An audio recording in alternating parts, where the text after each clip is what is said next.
Petite vidéo à la demande. Voilà, donc là je viens juste d'arriver sur le rucher. Là il y a déjà un frelon qui se balade. Je sais pas si on va bien le voir. Là ici il y en a un sur le toit.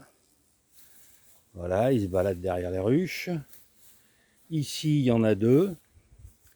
Si on a 2 petites secondes, on risque de les voir se bagarrer parce que c'est des nids différents.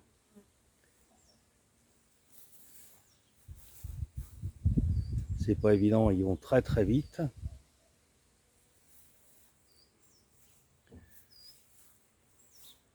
Là ici il y en a un qui se balade devant, mais à la vitesse où ils vont, je pense pas qu'on puisse les voir facilement. Donc en gros, quand on arrive sur le rucher, c'est 7-8 frelons qui sont là, qui attendent. Heureusement qu'il y a les muselières, c'est écologique et ça permet aux abeilles de travailler quand même un tout petit peu.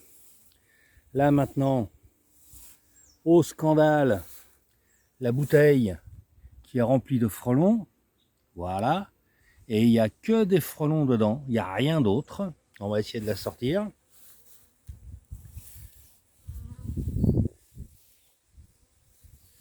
Là j'entends du bruit encore dans une bouteille située entre deux ruches. Ça m'a l'air d'être bien plein tout ça.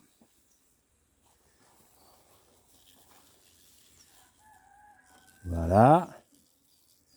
Donc là moi je sais pas ce que je fais. Si je n'empoisonne pas, ben, je croise les bras et je laisse mes abeilles mourir gentiment. Hein, au nom de la biodiversité. Enfin là, si vous voyez autre chose que des frelons, vous n'hésitez surtout pas à me le dire. Hein. Et ça, c'est 3 jours de piégeage entre deux ruches. On va aller voir l'autre.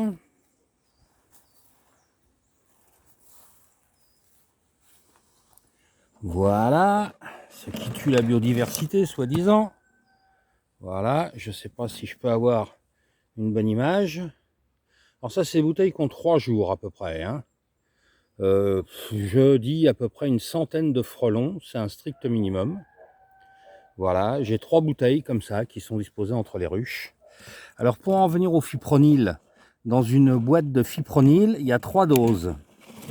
Je prends une dose et je prends à peu près 1/20 de cette dose. Je ne sais pas si vous voyez ce que ça peut donner, 1/20 de cette dose que je mélange avec de la crème et j'en mets à peine un tout petit peu sur les pattes du frelon. Voilà, si on en met plus ou si on dose plus fort, le frelon vit en gros 1 minute et demie à 2 minutes et ne va pas dans son nid.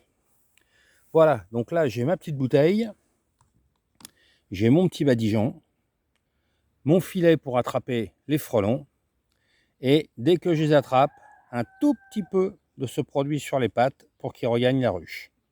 Voilà, alors je suis peut-être un pollueur, je suis peut-être un assassin de la nature, mais enfin en attendant j'essaye de maintenir ici 6 ruches et chez mon voisin à peu près autant. Voilà, maintenant s'il y a des gens qui ont des moyens sensationnels qui permettent de capturer des centaines de frelons par jour sans polluer, ben moi je suis preneur. Mais mes bouteilles prennent largement autant qu'une malheureuse tente au-dessus de chaque ruche. Voilà, c'est ce que je voulais vous dire. Voilà, là-bas c'est en train de se bagarrer près de la Cagnane, là. Ils sont 3. Voilà, vous avez 3 magnifiques frelons, là, qui sont en train de se foutre sur la figure. Je ne sais pas si on les voit bien. On va essayer d'approcher, là. Quand j'approche, évidemment, il y en a qui se sauvent. Désolé pour la qualité des vidéos. Hein. Voilà, heureusement que j'ai mes muselières, parce que sinon, il n'y a pas une seule abeille qui sortirait.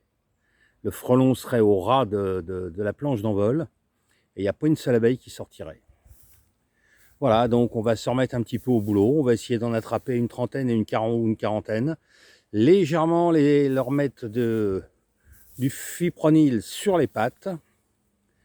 Et voilà, et en souhaitant que ça continue à diminuer la pression. Là, ils sont 2 devant. Enfin bon, on va pas continuer plus longtemps. Il y a toujours des gens qui seront sceptiques et qui auront les meilleurs moyens que les autres. Là, ils sont 3 carrément. Voilà, vous vouliez une vidéo, vous en avez une. À vous de juger.